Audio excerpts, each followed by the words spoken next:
Maka Bapak Ibu, berburuk sangka itu diperbolehkan oleh Rasulullah SAW.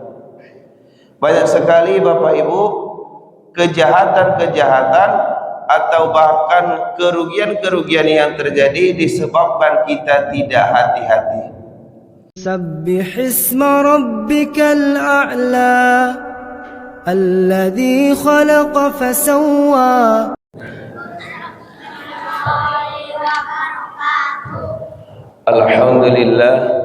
Alhamdulillahi rabbil alamin.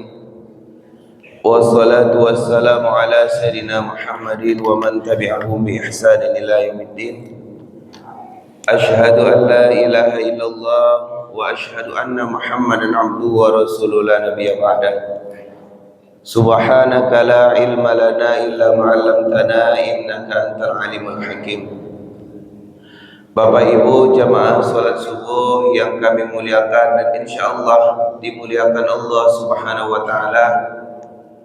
Pada pagi hari ini kita kembali bertatap muka dengan izin Allah, dengan pertolongan Allah.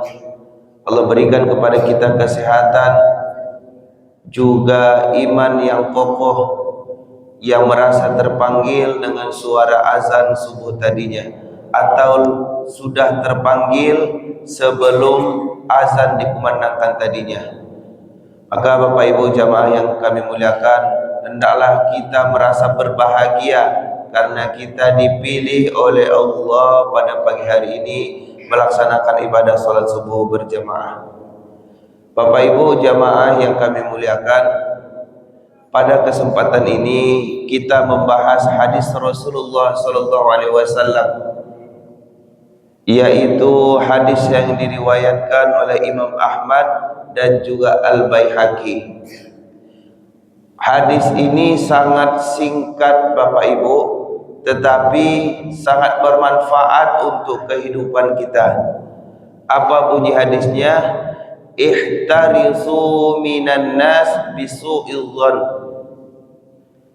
Ihtarisu minan nasi bisu'il dhanni.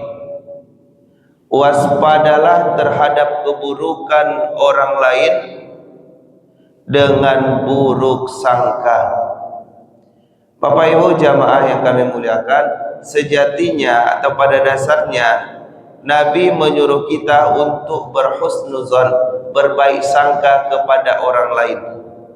Tetapi ada beberapa kasus yang Nabi menyampaikan kepada sahabat, hendaklah kalian berwaspada terhadap keburukan orang lain dengan prasangka buruk.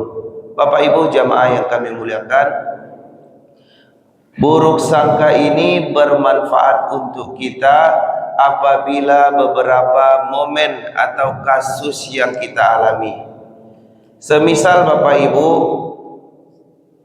kita seorang perempuan di dalam rumah sendirian, anak-anak pergi sekolah dan suami pergi bekerja, maka tidak diperbolehkannya seorang perempuan menerima tamu, apalagi itu tamu laki-laki.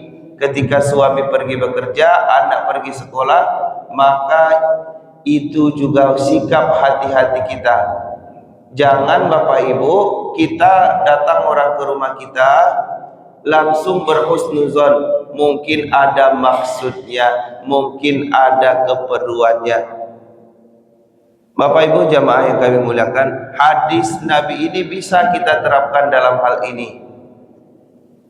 Terkadang kan Bapak Ibu yang datang itu tidak penting-penting sekali, ingin menawarkan jasanya, ingin menawarkan produknya, akan tetapi karena ada peluang tadi, dia melihat tidak ada seorang laki-laki pun di rumah tersebut, kemudian dia melihat sekitar ada barang-barang berharga atau barang-barang mewah, maka timbullah keburukan dalam pikirannya, yang sebenarnya dia tidak ingin melakukan kejahatan, tetapi karena kita membuka pintu kejahatan tersebut, maka terjadi.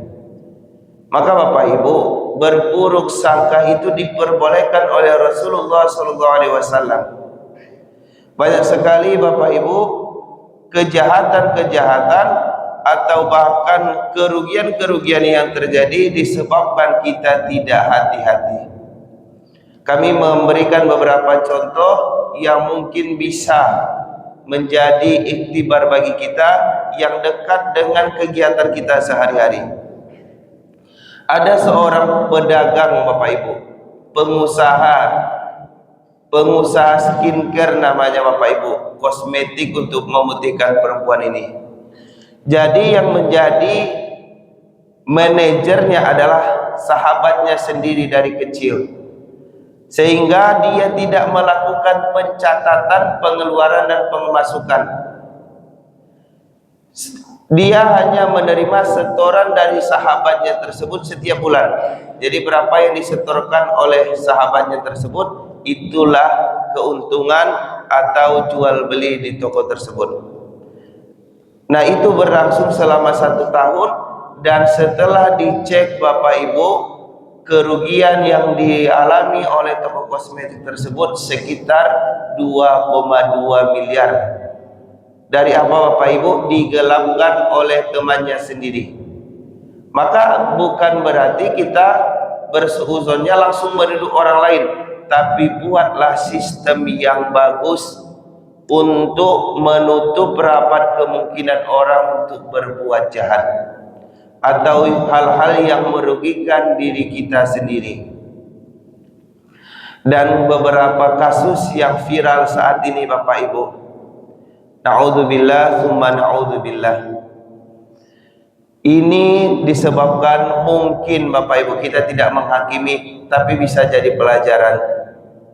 Kasus yang terjadi di daerah kita, di daerah Kayu Tanam, yang terbunuhnya seorang anak yang bernama Nia, Bapak Ibu. Kita bisa mengambil pelajaran dari hal tersebut. Yang pertama, Bapak Ibu, kasus itu terjadi menjelang maghrib, sepulang almarhumah itu berjualan gorengan yang dia jajakan. Maka Bapak Ibu jamaah yang kami muliakan, di cerita yang kita dapatkan, informasi yang kita dapatkan, almarhumah Nia ini pulang dari sekelompokan pria yang sedang atau remaja yang sedang nongkrong di tempat duduknya. Maka itu dari dia lewat muncul pikiran buruk, pikiran negatif dari orang yang melihat tersebut. Maka dengan membuka celah tadi terbukalah pintu keburukan tersebut, sehingga yang pada awalnya na'udzubillah si pelaku tidak niat ingin membunuhnya, tetapi mungkin karena dia sudah terlanjur, maka dia bunuh dan dia kubur hidup-hidup, Bapak Ibu. Seharusnya kalau kita mengajari anak-anak kita mawas diri, kita tahu hadis Rasulullah SAW ini, lebih bagus dia berputar balik, atau kalau dia sudah melihat dari jauh, dia tahan dulu dirinya, dia cari tempat yang aman dulu, sehingga sudah rasa aman, atau minta pertolongan kepada orang yang lebih kuat untuk lewat dari jalan tersebut. Dan juga kalau bisa, Bapak Ibu, anak-anak kita yang menjelang masuknya waktu sholat maghrib atau senja, bagusnya kita suruh pulang lebih awal. Waktu sore itu sudah di rumah mereka, Bapak Ibu, karena banyak pintu-pintu kejahatan, pintu keburukan itu dimulai dari mulainya malam atau senja tersebut. Setan itu sudah mulai berkeliaran ketika malam hari itu dimulai. Maka benar, Bapak Ibu, anak-anak kita tidak boleh keluar ketika sudah maghrib. Anak-anak kita tidak boleh berkeliaran. Hendaklah kita takut, kita mencari mereka ketika tidak ada di rumah. Bapak Ibu jamaah yang kami muliakan, juga kami mengingatkan dari hadis Nabi ini, kalau ada orang-orang baru, jangan kita langsung percaya, taruhlah sedikit. Bukan kita juga, Bapak Ibu, jangan juga kita bersuuzon secara berlebihan, tapi taruhlah sedikit rasa curiga terhadap orang lain. Banyak sekali kasus yang terjadi di HP kita ini Bapak Ibu. Apa yang terjadi kasusnya? Ada telepon, ada chat masuk. Ada telepon, ada chat masuk Bapak Ibu. Halo, assalamualaikum. Benar dengan Bapak ini? Benar. Ya Pak, anak Bapak sedang dalam kecelakaan, ini sedang kami tangani, kami dari pihak rumah sakit. Padahal tadi pagi anaknya pergi sekolah Bapak Ibu. Padahal tadi pagi anaknya pergi sekolah, tapi karena mendengar anaknya kecelakaan, sudah di rumah sakit, butuh penanganan, butuh biaya, maka datanglah kecemasan itu. Tidak di cross check lagi, ini siapa yang nelpon ini, dari mana polisi tahu nomor saya. Tapi karena saking cemasnya, tidak menaruh curiga lagi, maka diminta uang, diperas terus Bapak Ibu. Yang awalnya 2 juta, 3 juta, 5 juta, dan setelah uang yang dipegang sama sekali tidak ada, baru sadar sianan menelpon tadi. Orang bilang itu hipnotis Bapak Ibu, tapi kalau kami bilang itu kita yang tidak menaruh curiga kepada orang lain. Kalau ada anak kita di rumah sakit, tentulah orang rumah sakit yang resmi yang menelpon kita. Jelas di mana rumah sakitnya, jelas bentuk kecelakaannya seperti apa. Ini tidak langsung bilang anak kita kecelakaan atau narkoba misalnya. Nah Bapak Ibu jamaah yang kami muliakan, itu perihal dengan teleponan sakit tadi atau kecelakaan. Terkadang soal anak dia tidak ngeh Bapak Ibu, biarlah. Tapi ada pula SMS atau chat yang sekarang mengatasnamakan beberapa artis Bapak Ibu. Artis yang namanya Baim Wong lah, pokoknya artis terkenal, tiba-tiba menchat, menelepon orang tersebut, langsung mengatakan selamat Bapak atau Ibu dapat hadiah. Hadiahnya ini sebesar 20 juta. Lata bayang Bapak Ibu, 20 juta ku anan ka dibali ko. Anan ka dibalian ko kamawak pai main. Tapi setelah itu Bapak Ibu, hadiah 20 juta ini bisa diambil setelah ibu mengirimkan 2 juta. Nah, itu Bapak Ibu, dikirimlah 2 juta ini. Datang lagi chat selanjutnya. Yang 2 juta itu adalah administrasi awal. Administrasi selanjutnya 3 juta. Lah 2 juta ini Bapak Ibu, 2 juta sudah tertanam, tanggung tambah 3 juta menjadi 5 juta. Kemudian Bapak Ibu, untuk jasa operasional untuk hadiah ini ditambah 10 juta. Dan kita untung masih ada, kalau dikirim nanti uangnya masih ada untung 5 juta. Dan terakhir Bapak Ibu diminta 10 juta lagi, akhirnya 25 juta. Yang awalnya hadiah yang ditawarkan 20 juta, orang tersebut mengeluarkan 25 juta. Bapak Ibu jamaah yang kami muliakan, maka benarlah hadis Rasulullah SAW ini yang sesuai dengan kehidupan kita, bahwa tidak semua orang yang harus kita taruh baik sangka terhadapnya. Ada beberapa orang yang harus kita hadirkan sedikit rasa curiga, sehingga kita terjauh dari hal-hal negatif atau kemalangan yang bisa merugikan diri kita. Dan ini sangat bagus kita ajarkan kepada anak kita Bapak Ibu. Di Jepang Bapak Ibu, anak-anak TK itu diadakan pelatihan untuk menolak pemberian orang lain yang tidak dikenal. Jadi ada Bapak Ibu, dibuat semacam simulasi, semacam percontohan. Ada seorang pemuda yang membawa makanan banyak.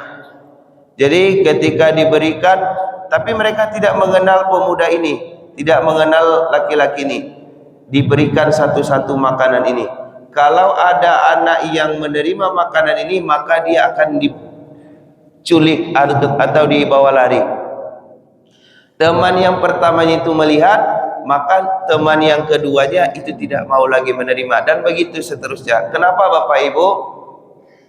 Karena banyak sekali kejahatan yang dialami oleh anak-anak kita karena diiming-imingi oleh sesuatu yang mereka inginkan, karena sesuatu yang mereka harapkan. Apakah itu bentuknya makanan, bentuknya uang, atau bentuknya pelayanan segala macam. Kok nanti Nio ke rumah beko abang Agia main PS, ado PS nyo, ado PlayStation nyo, dibawa taruh awak ke rumahnya Bapak Ibu. Awak tandang inyo lah tuo Bapak Ibu, misalnya lah apa-apa, atau misalnya lah dewasa nyo bawa anak awak yang laki-laki umur 8 tahun sampai 10 tahun dek inyo iming-iming main PS. Nan kita Bapak Ibu merasa lega ndak adonyo kan main PS nyo. Padahal kita ndak tahu kok Bapak Ibu karakter orang kok. Dan disitulah pintu kejahatan itu terkadang mulai terbuka, karena tidak adanya sedikit pun kita menaruh curiga terhadap orang lain. Bahkan na'udzubillah summa na'udzubillah, banyak sekali kejahatan yang terjadi disebabkan oleh keluarga dekat. Bukan kita Bapak Ibu harus berburuk sangka seluruh orang lain, tapi taruhlah sedikit rasa curiga. Kalau ada rasa curiga sedikit, maka kita bisa lebih mengantisipasi keburukan lebih awal. Bapak Ibu jamaah yang kami muliakan, maka benarlah hadis-hadis Rasulullah ini untuk kita.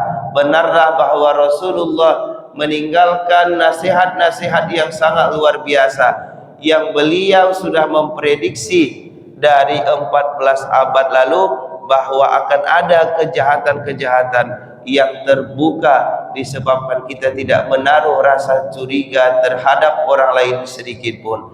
Mudah-mudahan kita terjaga dari keburukan atau kejahatan niat orang lain kepada kita, dan mudah-mudahan Allah bimbing kita lebih baik ke depannya. Demikian Bapak Ibu, mudah-mudahan ada manfaatnya untuk kami yang menyampaikan, dan untuk kita semua mudah-mudahan bisa kita amalkan dengan sebaik-baiknya.